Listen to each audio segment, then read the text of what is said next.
শুভ সন্ধ্যা বন্ধুরা। আজ হলো 18 ডিসেম্বর, 2 পৌষ, বৃহস্পতিবার। আজকের সন্ধ্যার বিশেষ বিশেষ খবরগুলি হলো: রাতাবাড়ির বিধায়ক বিজয় মালাকারের নাগরিকত্ব সংক্রান্ত বিষয়ে হাইকোর্টে গুরুত্বপূর্ণ শুনানি। নাগরিকত্বের প্রমাণ দাখিল করতে 4 সপ্তাহের সময়।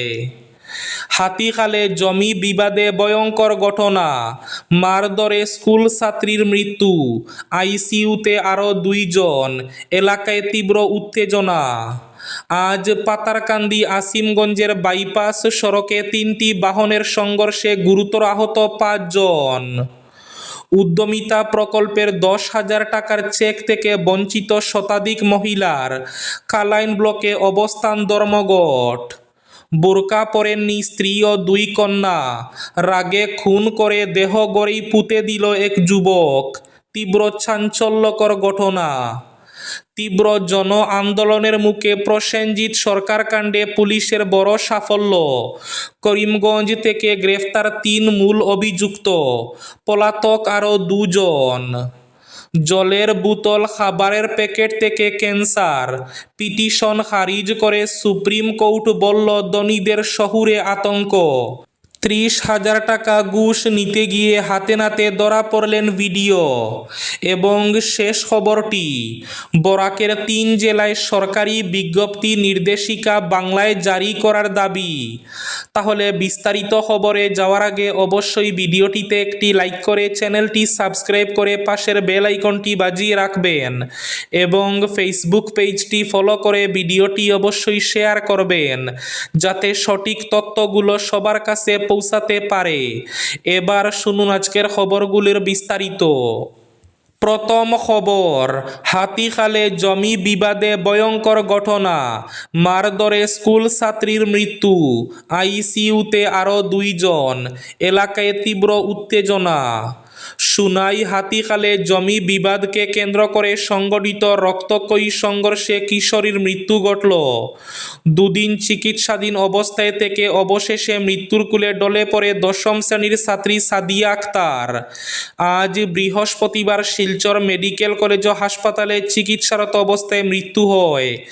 এ খবরে এলাকায় টান টান উত্তেজনা বিরাজ করছে। উল্লেখ্য, গত সোমবার রাতে জমি দখল নিয়ে কাছাড়ের সুনাইর হাতিখাল বাজারে 2 পক্ষের সংঘর্ষ হয়। এতে এক পক্ষের 2 পড়ুয়া সহ কমেও 12 জন গুরুতর আহত হয়েছিলেন। হাতিখাল বাজারের বাসিন্দা আতাবুর রহমান আহমেদ ও আব্দুল হেকিম পক্ষের মধ্যে জমি জবরদখল নিয়ে সংঘর্ষ বাধে। ঘটনার পর এ নিয়ে কচুদরম থানায় আব্দুল হেকিম পক্ষ মামলাও দায়ের করেন। থানায় দায়েরকৃত এজাহার সূত্রে জানা গেছে, আব্দুল হেকিম তার স্ত্রী ও পুত্র শোয়েব আহমেদকে বিবাদীরা বেধড়ক মারধর করার সময় তার দ্বিতীয় মেয়ে সাদিয়া আক্তার রাতে টিউশন থেকে বাড়ি ফেরার পথে মা বাবাকে মারধর করতে দেখে এগিয়ে গেলে দুষ্কৃতীর হাতে আক্রমণের শিকার হয়। এতে সাদিয়া গুরুতরভাবে আহত হয়। এছাড়া সাদিয়ার ভাই শোয়েব আহমেদও ঘটনায় গুরুতরভাবে আহত হয়েছেন। সাদিয়া এবং শোয়েব ভাই বোন শিলচর মেডিকেল কলেজ ও হাসপাতালের আইসিইউতে সংকটজনক অবস্থায় চিকিৎসাধীন থাকলেও আজ ভোরে মৃত্যু ঘটে সাদিয়ার। এই খবর এলাকায় পৌঁছাতেই থমথমে পরিস্থিতি সৃষ্টি হয়েছে। পাতারকান্দি থানার অধীন আসিমগঞ্জ এলাকার নিউ আসিমগঞ্জ বাইপাস সড়কের পাশে আজ 3টি বাহনের সংঘর্ষে গুরুতর আহত হয়েছেন 5 জন ব্যক্তি। আজ বৃহস্পতিবার সকালে দুর্ঘটনাটি সংঘটিত হয়।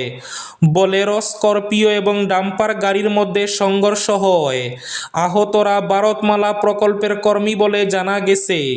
আহতদের উদ্ধার করে প্রথমে শ্রীভূমি তথা করিমগঞ্জ জেলা সদর হাসপাতালে এবং পরে শিলচর মেডিকেল কলেজ হাসপাতালে স্থানান্তর করা হয়। বেপরোয়াভাবে গাড়ি চালানোর কারণে ঘটনাটি ঘটেছে বলে প্রত্যক্ষদর্শী জানিয়েছেন। পুলিশ দুর্ঘটনাগ্রস্ত বাহন 3টি নিজেদের জিম্মায় নিয়েছে। বুরকা পরেননি স্ত্রী ও দুই কন্যা, রাগে খুন করে দেহ গড়েই পুঁতে দিল যুবক। বুরকা না পরেই বাড়ি থেকে বেরিয়ে যান স্ত্রী, সেই রাগেই স্ত্রী ও দুই মেয়েকে গুলি করে খুনের অভিযোগ উঠল এক ব্যক্তির বিরুদ্ধে। ঘটনাটি ঘটেছে সপ্তাহখানেক আগে ডিসেম্বরের 10 তারিখে উত্তরপ্রদেশের কান্দোলা থানার গাড়ি দৌলত এলাকার শামলি এলাকায়। মঙ্গলবার ঘটনাটি প্রকাশ্যে এসেছে। জানা গিয়েছে খুন করে বাড়ির সামনেই একটি গর্ত খুঁড়ে মৃতদেহ দুটি সেখানে পুঁতে দেন ওই ব্যক্তি। 35 বছর বয়সী তাহিরে এবং তাদের দুই মেয়ে, 14 বছরের শারিন ও 6 বছরের আফরিন। গত এক সপ্তাহ ধরে তারা নিখোঁজ ছিলেন। মঙ্গলবার পঞ্চায়েত প্রধান বিষয়টি পুলিশকে জানানোর পর তদন্ত শুরু হয়। সন্দেহের ভিত্তিতে পুলিশ তাহিরার স্বামী ফারুককে হেফাজতে নেয় পুলিশ। জিজ্ঞাসাবাদে ফারুক তার অপরাধ স্বীকার করে। সে পুলিশকে জানায় দেহগুলি বাড়ির ভেতরে পুঁতে রেখেছে। এরপর পুলিশ সুপার এনপি সিংয়ের নেতৃত্বে বিশাল পুলিশ দল ঘটনাস্থলে পৌঁছায়।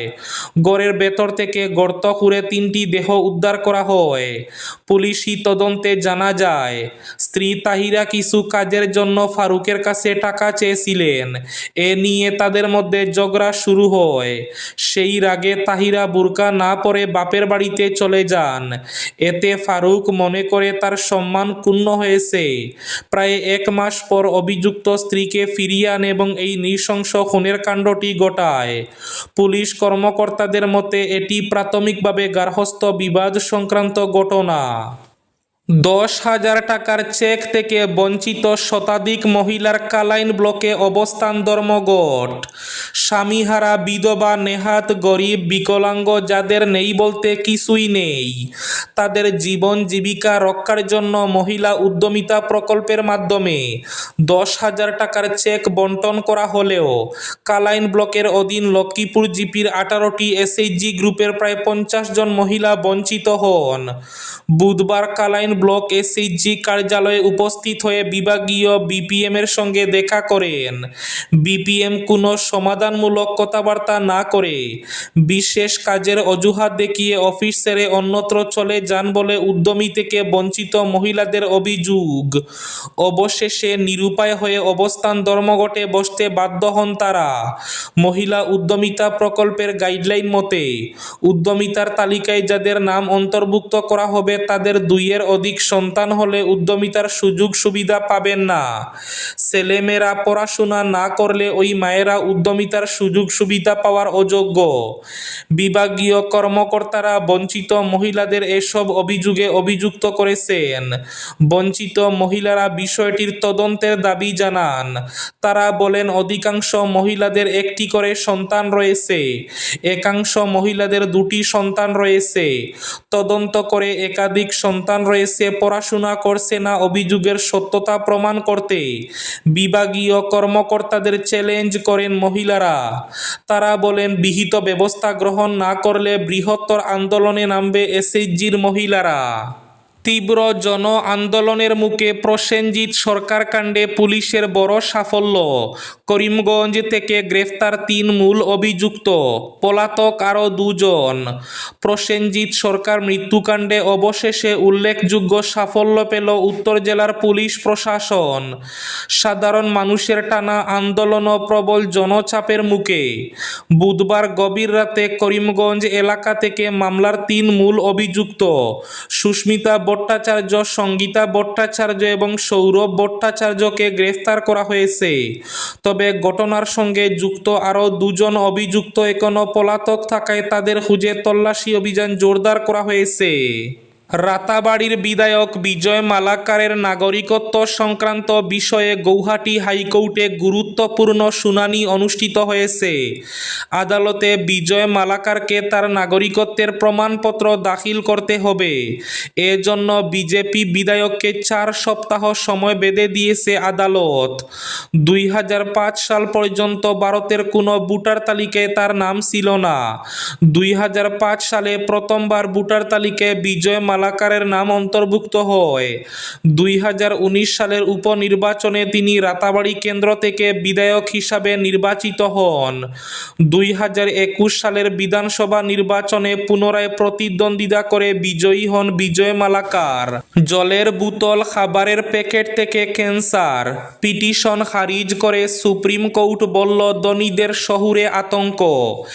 এ দেশে জলের প্লাস্টিকের বোতল বা খাবারের প্যাকেটে যে রাসায়নিক থাকে তা থেকে হতে পারে ক্যান্সার। এগুলি ব্যবহারের ক্ষেত্রে মেনে চলা হোক বিশ্ব স্বাস্থ্য সংস্থার নীতি। এ নিয়ে ভারতের খাদ্য নিয়ামক সংস্থা FSSAI এর যে নীতি রয়েছে তাতেও আছে ফাঁকফোকর। এই মর্মে পিটিশন জমা পড়েছিল সুপ্রিম কোর্টে। সেই পিটিশন খারিজ করে সুপ্রিম কোর্টের পর্যবেক্ষণ। এসবই হলো ধনীদের শহুরে আতঙ্ক। এরপরই সুপ্রিম কোর্টের প্রধান বিচারপতি সূর্যকান্ত জানান, ভারতের জায়গায় জায়গায় ঘুরে বাস্তবের সঙ্গে পরিচিত হওয়া প্রয়োজন আবেদনকারীর। তার পর্যবেক্ষণ, তাকে ভারতের জায়গায় জায়গায় ঘুরতে বলুন, তাহলেই তিনি বুঝতে পারবেন এ দেশ আসলে কি, মানুষজন কত জায়গায় জল পান না। এরপরে তিনি মহাত্মা গান্ধীর প্রসঙ্গ তুলে ধরেছেন। দেশের প্রধান বিচারপতি জানান, গান্ধী যখন এ দেশে প্রথম এসেছিলেন তখন তিনি দেশের গরিব এলাকায় যেতেন। আবেদনকারীরাও সেসব জায়গায় যাওয়া উচিত যেখানে জলের অভাব রয়েছে, তাহলেই বাস্তবটা বুঝতে পারবেন তিনি। 30,000 টাকা ঘুষ নিতে গিয়ে হাতে নাতে ধরা পড়লেন খণ্ড উন্নয়ন আধিকারিক। ধুবড়ী জেলার গোলকগঞ্জের খণ্ড উন্নয়ন আধিকারিক অর্থাৎ ভিডিও রতন কুমার সাহাকে মুখ্যমন্ত্রীর ভিজিলেন্স ও দুর্নীতি দমন শাখা গ্রেফতার করেছে। জানা গেছে, অমৃত সরোবর প্রকল্পের কাজ সংক্রান্ত অনুমোদন ও অর্থ সারের নামে এক উপভোক্তার কাছ থেকে 30,000 টাকা ঘুষ দাবি করেছিলেন অভিযুক্ত আধিকারিক।